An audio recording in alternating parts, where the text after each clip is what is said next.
was a man having a conversation with his friends about sending his sons in the military, and it happened that they asked the old man what he thought, and he said to him, "A butterfly is more powerful than a man who can take over countries in war.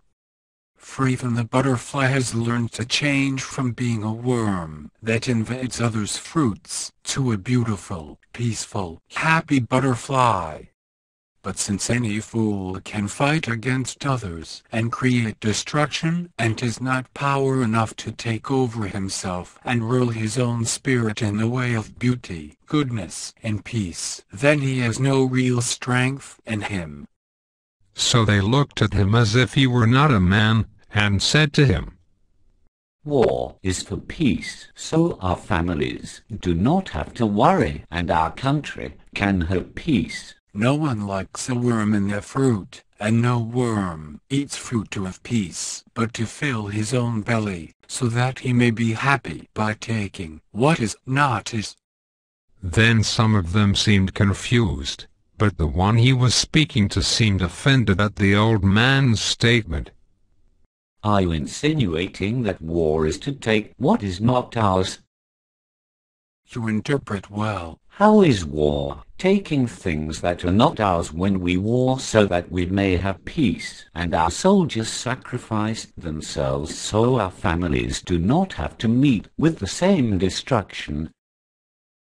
Tell me, kind sir, how is it, if your family dies in war, that you are able to say that they go to war, so your families won't have to meet with destruction?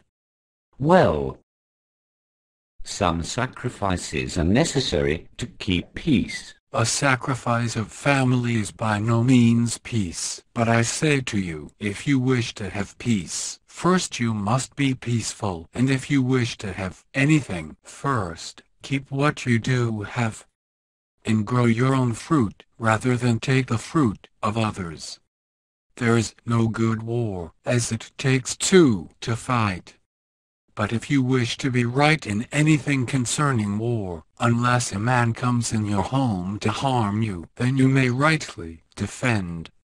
Anything less than this is vengeance, gain, or greed, and all these are evils. So you are saying, unless another country is here to take over, it is not right to war, but only to defend what is ours? Yes, that is what I am saying. You seem like a very peaceful man, and you do have good points, but say, perhaps we war so to prevent them to war us first. What then, would you say?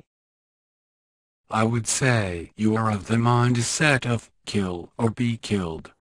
And if that is how your country operates, I say, let it alone, and do not be a part of it, for you will find nothing but destruction. It is the way of savages to kill or be killed, and are you able to say, there is peace in killing others because you fear they might kill you? There is no peace in fear nor death. But hear this.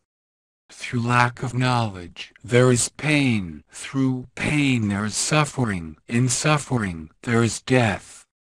Through hate, there is suffering. In suffering, there is death. Through forgiveness, there is love. In love, there is peace. In peace, there is knowledge. In this knowledge, there be happiness. Through happiness, there's joy. Through all of that, there is life. In this, there's wisdom. As wisdom is knowledge, knowledge is power. Through power comes responsibility. In this there must be discipline. In discipline there is courage. Through courage there is a progress. In progress there is flourishing and prosperity. Only through this are you truly successful. By golly, so where is it you get your information? Well, I am not sure what to think of all this.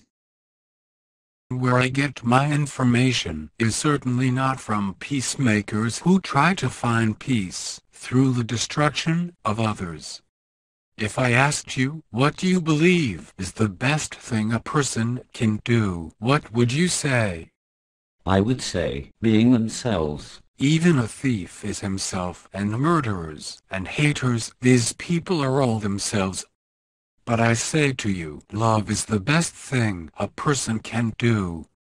Loving kindness and forgiveness. But not everyone is able to accept this. So how is it the best thing a person can do?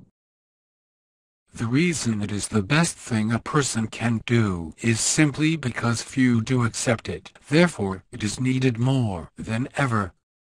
Well, so if I were to ask you, what is love, what would you say that it is?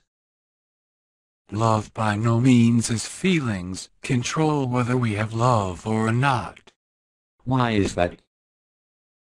So the old man thought briefly, and contemplated how he might be able to word this next phrase perfectly, in order for understanding. So he said, because, as we know it, not everyone is able to accept it. But people accept what others accept, but even a school of fish are all ignorant of the net. Therefore, the majority of knowledge is incorrect, but it is thought as correct, simply because it is the majority. And the old man hoped that he might be corrected by the man in some way, and this was for him to understand through different meanings. So the man said, so a flock of ducks flying away from the enemy is incorrect knowledge? So it was that the old man was corrected. It would appear, sir, you have more wisdom than you believe. So are you able to apply your saying to war? Run from evil? Interesting. You use a play on words, so to trap me to say certain things. Is it not so that you said before, the best thing a person can do is be themselves? Are you saying that you were not yourself and that you did not have free will when you answered? Perhaps it is your own not knowing that you contradict yourself, but please do not be offended. I am not offended. Perhaps because I see your intelligence is much more than my own, and I am beginning to understand. So what then is love? So it is by no means a feeling, because feelings cannot be controlled by being ourselves. But if you wish to be yourself, and if you wish to love truly, it is through action of goodwill, for even feelings fade or change. In anger, depression, lust, hate, confusion, and so on. Therefore, real love is a gift, and it is how we are with a person, being loyal, honest, good, selfless, forgiving, committed, kind, without greed and lust, without gain, and so on. If any person does not have these attributes for their so-called loved one, then it is by choice that they do not have them, meaning, by choice they do not truly love, and if they have them, then it is by choice. Therefore, love is an action of choice. But even so, love is unconditional, because if we need a condition in order to love another, then it is simply a trade-off, and if that condition ever fades away, then so will their love, for it was based on the condition. So, love is unconditional, needing no reason. This is the only lasting love. Well said, sir. You have much to say, and much knowledge in these things. I am glad we spoke. Very well, peace be with you.